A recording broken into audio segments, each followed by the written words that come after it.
Actually, feminism, as I told you before, that is it a literary movement, but at the same time, it's a cultural and a political movement where it seeks the rights of women in society and their representation in on society and also in the literary text. What do we care as students of English literature is how writers and how thinkers represent women in their own text.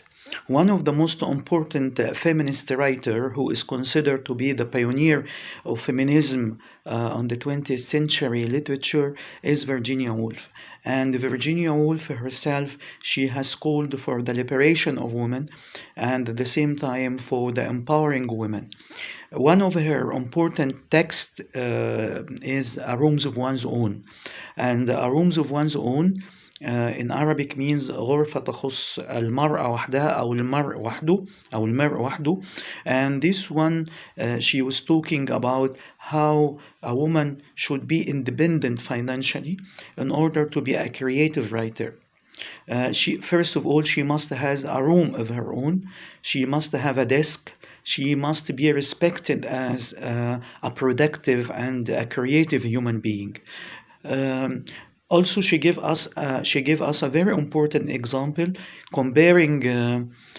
comparing Shakespeare to his sister, and she was inquiring why William Shakespeare was a very famous writer and a poet, whereas his sister was not at all a poet, or even she was unknown to the Society of Literary Production.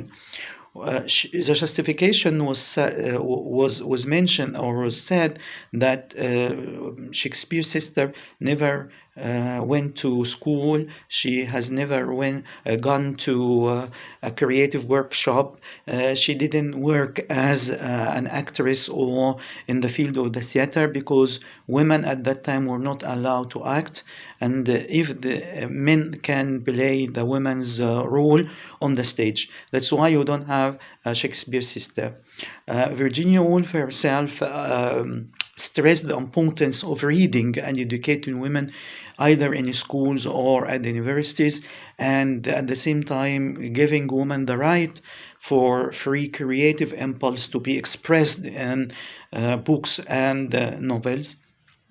She also wanted women to work as teachers, as women who can have power in society, not to be excluded from the literary scene. She has mentioned a lot of examples of literary production where women were excluded from anthologies, for example.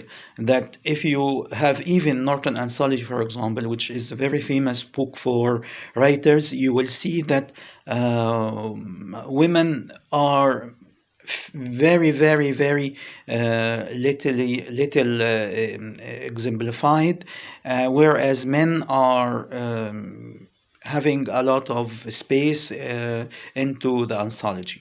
So Virginia Woolf and also the Three Guineas, these are important book also about how women should be economically well, the payment of women, and also certain jobs that women should work because they have been deprived of these jobs like law, like politics and the parliament and so on. So I'm saying that Virginia Woolf, as a feminist writer, also was a thinker, and of course she was not a high voice in the field of politics, but she used her text and her novels and her political writing, I mean literary political writing, to discuss women's issues. One of her most important novel to be mentioned is Mrs. Dalloway, and Mrs. Dalloway is a novel about Clarissa Dalloway, and she is a woman of great intelligence, but she is socially tied to making banquets and inviting people for dinners and making parties, But once she knew that her ex lover is coming to visit them in their house, we have a recollection of memories about Mrs. Dalloway, and we start to know exactly who is she. She refused to marry Mr. Charles because she thought that she will be a follower, and that because she loves him very well, she will not be able to achieve her identity as a woman. And so she refused to marry him, and she chose to marry someone who is rich and maybe weaker in his own personality, got a weak personality, so she can achieve herself as a woman.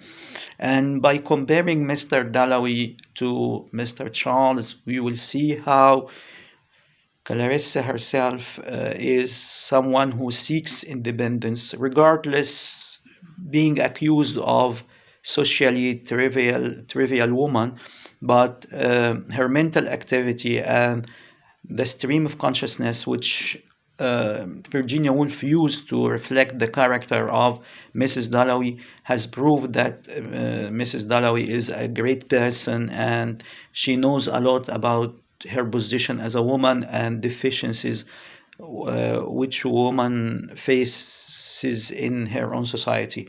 Another woman in the field of and literary important figure in the field of feminism is Simone de Beauvoir. She is a French writer, but she wrote a lot about women's conditions in her own society, whether in France or in Europe, and her ideas became internationally acknowledged once she published her famous book, The Second Sex. And the second sex is, as we a document about woman's development, either from psychological, biological, and everything about being a woman. And this book was very important because it explains exactly what is a woman is.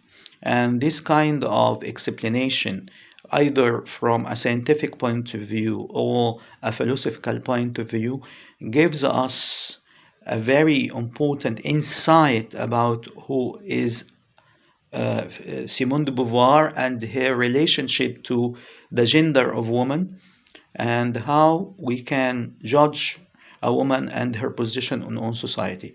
Um, how can we deal with feminism in literary criticism? We can look, for example, if we know the theoretical background of feminism, we can take these um, theories, or we can take these principles of feminism, like the presentation of women, like the cohesion, like sisterhood, like colliding with women or clashing even with women's issue, and we can look to a literary text from this perspective. How a male's writer, for example, represents woman's character. How a woman's writer can represent issues about women. Are they true or not true in their dealings with the issue of woman or not? This is actually you, as a literary critic or as a scholar of feminism, you should focus on. Of course, we will study two important texts, A Rooms of One's Own, or we can study a novel by Virginia Woolf, which is Mrs. Dalloway. You can look at the novel. I don't want you to do a lot about Virginia Woolf, but at least you know exactly, or you know the main principles of her own writing, her main issue. Also, Simone de Beauvoir, you can have a summary or brief summary about her own writing. And we will discuss this later in the classroom, and maybe your own research, or you can make an academic paper about one of these writers as Yves' work or something. Thank you very much. I'm happy to talk to you, Dr. Baha Abdelmegid. Thank you very much.